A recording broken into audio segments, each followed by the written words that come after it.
삶을 살아가다 보면 인간관계 때문에 울고 웃는 날이 정말 많습니다. 인간관계가 잘 풀릴 때에는 뭘 해도 즐겁고 마음이 풍족스럽지만 잘 풀리지 않을 때에는 쉽게 지치고 우울해지며 만사가 귀찮아지죠. 상대방이 너무 좋은 나머지 가까이 다가갔다가 상처를 입기도 하고 아무리 노력해도 내 마음을 몰라주는 사람을 원망하게 되기도 하고 부담스러울 만큼 너무 다가와서 힘든 관계도 있죠. 인간관계를 잘 맺으려면 수많은 시행착오를 거치며 알게 된 노하우가 필요합니다. 그래서 우리는 남들이 경험을 통해 얻은 노하우를 많이 참고하죠. 오늘 다뤄볼 인간관계 노하우는 바로 상처받지 않는 방법입니다. 첫 번째는 이웃기 법칙입니다. 드라마 블랙독에서 나온 대사입니다. 10사람이 모이면 그 중에 둘은 날 좋아하고 6은 내게 관심이 없고 나머지 둘은 날 싫어하기 마련이라는 자연의 법칙. 하지만 이 법칙을 알면서도 난 여전히 뒤에서 오래도록 날 미워하는 사람을 대가 없이 돕고 발 뻗고 잘만큼 평안하지 못하다. 우리가 인간관계에서 상처받고 괴로워하는 가장 큰 이유 중 하나가 이것일 것입니다. 나를 좋아하는 사람보다 나를 싫어하는 사람에게 신경 쓰게 되는 것. 어딜 가나 나를 싫어하는 사람이 있을 수 있다는 걸 알고 대신 그만큼 나를 좋아하는 사람이 있다는 것도 알면서도 굳이 싫어하는 사람의 행동이나 말, 눈빛을 곱씹으며 상처를 받곤 하죠. 그리고 나를 좋아하게 만들려고 애쓰기도 합니다. 그 사람에게 잘해주려고 노력하기도 하고 원치 않는 부탁을 들어주기도 하고 애써 시간을 쓰기도 하고 그래도 여전히 날 좋아하지 않는 게 느껴지면 인간관계의 부질없음을 느끼고 다 포기하고 싶어지기도 하죠. 하지만 관점을 바꿔보세요. 나도 누군가가 싫을 수 있습니다. 상대방이 나보다 잘나서 싫기도 하고 너무 눈치가 없어서 싫기도 하고 내가 싫어하는 사람과 닮아서 싫기도 하고 말투가 드세서 싫고 남을 싫어할 때는 스스로에게 참 관대합니다. 싫어할 만한 이유가 알아서 만들어지고 그 이유가 너무 유치하더라도 내게는 합당합니다. 그러면서 왜 남이 나를 싫어하는 것에 그렇게 신경을 쓰나요? 누군가가 이유 없이 싫을 수도 있습니다. 그리고 반대로 이유 없이 좋을 수도 있습니다. 상대방이 나에게 딱히 잘해주거나 호감이 있는 것도 아닌데 내가 그냥 상대방을 좋아할 수도 있는 겁니다. 그렇다면 남들도 나에게 똑같습니다. 내가 싫은 이유가 유치할 수 있고 말도 안 될 수 있지만 그만큼 또 내가 이유 없이 좋을 수도 있습니다. 누군가를 싫어하는 마음은 그 마음을 가진 상대방의 몫입니다. 나를 싫어하는 거 아닌가? 어떻게 하면 날 좋아하지? 라고 고민하는 것보다 나를 좋아하는 상대에게 더 잘해주고 내가 좋아하는 상대에게 더 신경 쓰다 보면 나도 모르게 긍정적인 에너지가 흐르면서 나를 좋아하는 사람이 더 많아지게 됩니다. 우리도 남들을 볼 때 너무 조급하고 타인의 눈치를 많이 보는 사람들은 매력이 없어 보이지 않나요? 나를 싫어하는 사람, 관심 없는 사람에게 더 신경을 쓰는 건 나를 좋아하는 사람에게 신경을 쓰는 것보다 훨씬 더 많이 에너지를 쓰게 됩니다. 그래서 남들 눈에도 그게 보입니다. 그러면 사람들은 내 매력을 제대로 볼 수 없습니다. 이웃기 법칙을 마음속에 새기고 남들을 편하게 대하려고 노력해보세요. 두 번째는 거절은 담백하게입니다. 살아가다 보면 남의 부탁을 들어주게 되는 일이 많습니다. 부탁을 한 번도 하지 않는 사람은 종종 있지만 한 번만 하는 사람은 없습니다. 그리고 부탁을 들어주다 보면 부탁을 요구하는 사람과 부탁을 받아주는 사람 사이에 정도의 차이가 생깁니다. 사람마다 살아온 환경이 다르고 입장이 다르기 때문에 우리 사이에 이 정도 부탁은 할 수 있지 라는 말의 정도가 아주 주관적이고 차이가 큽니다. 그렇기 때문에 남이 나한테 이런 부탁을 한다고 해서 저 사람은 나를 만만하게 보나 내가 부탁을 다 들어준다고 해서 호구처럼 보나 이렇게 부정적으로 생각하며 상처받을 필요가 없습니다.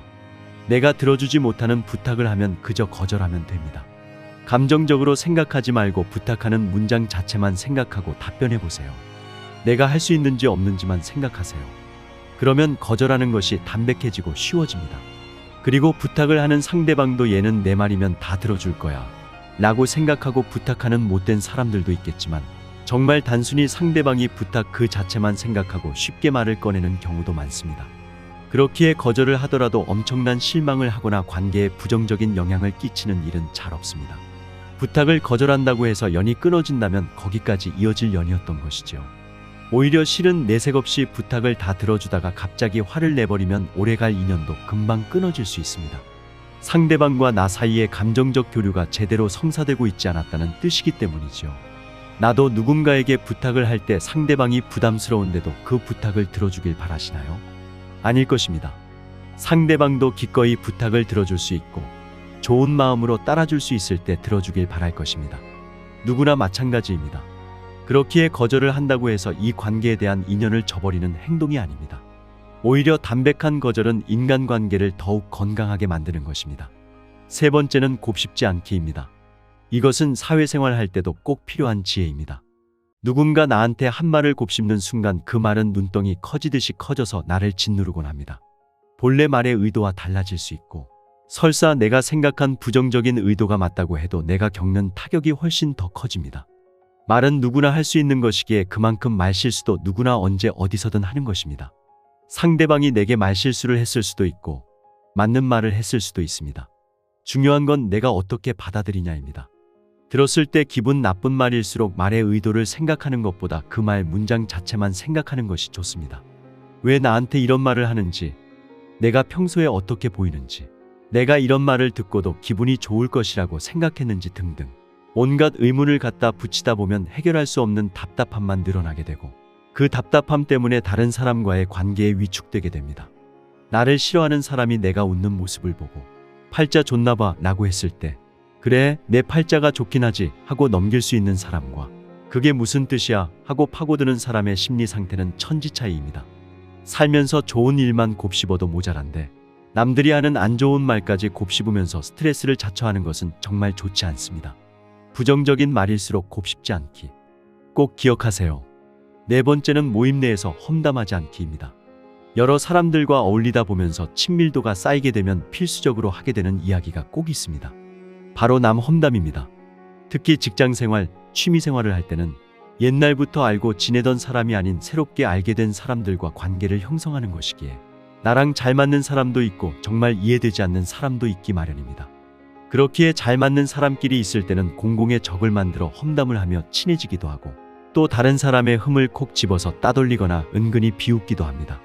하지만 이런 모임의 특징은 모임 내에서 친하게 지내는 무리뿐만 아닌 개개인이 서로서로 다른 인간관계를 맺기도 한다는 것입니다. 예를 들어 친하게 지내는 우리 회사 팀 사람이 다른 부서의 어떤 직원과도 친하기도 하고, 친하게 지내는 취미 모임의 사람들이 나랑만 친한 게 아니고 자주 안 나오는 내가 모르는 다른 구성원과도 친할 수 있다는 것입니다. 그렇기에 부정적인 말을 할수록 그 순간에는 타인과 결속되는 듯한 느낌이 들어도 나중에 시간이 지나고 보면 내 이미지에 부정적인 오해가 생기기도 하고, 오히려 내가 안 좋게 봤던 사람이 좋은 사람이라 난감해지는 경우도 생깁니다.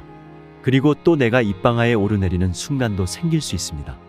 특히 이럴 때 상처를 많이 받곤 하는데, 만약 내가 남 험담을 애초에 하지 않았던 사람이라면 누가 내 뒷담을 하건 말건 저 사람들은 원래 남들을 욕하는 사람이겠거니 하고 넘길 수 있습니다.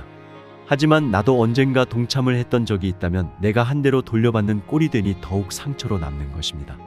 내 입장이 언제 어떻게 변화될지 모르기에 부정적인 말은 최대한 아끼는 것이 좋습니다. 정하고 싶으면 가족들, 모임과 상관없는 친구들에게 하십시오. 오늘은 인간관계에서 상처받지 않는 방법 4가지를 알아보았습니다. 결론은 남들이 나를 싫어할 수 있음을 받아들이고, 지나치게 남 입장을 고려하지 말고, 타인의 말을 곱씹으면서 말의 의도를 멋대로 생각하지 않고, 타인에게 험담하는 것으로 타인과 친해지지 말라는 것이었습니다. 살다 보면 나보다 남에게 더 휘둘리고 그 분위기에 휩싸여서 나 자신을 잃는 순간이 많습니다.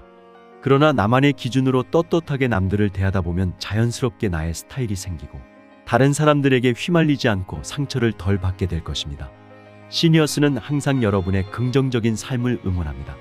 오늘 내용에 공감하셨다면 구독, 좋아요, 알람 설정 부탁드립니다. 여러분의 경험담을 댓글로 써주세요. 많은 분들에게 도움이 될 것입니다. 감사합니다.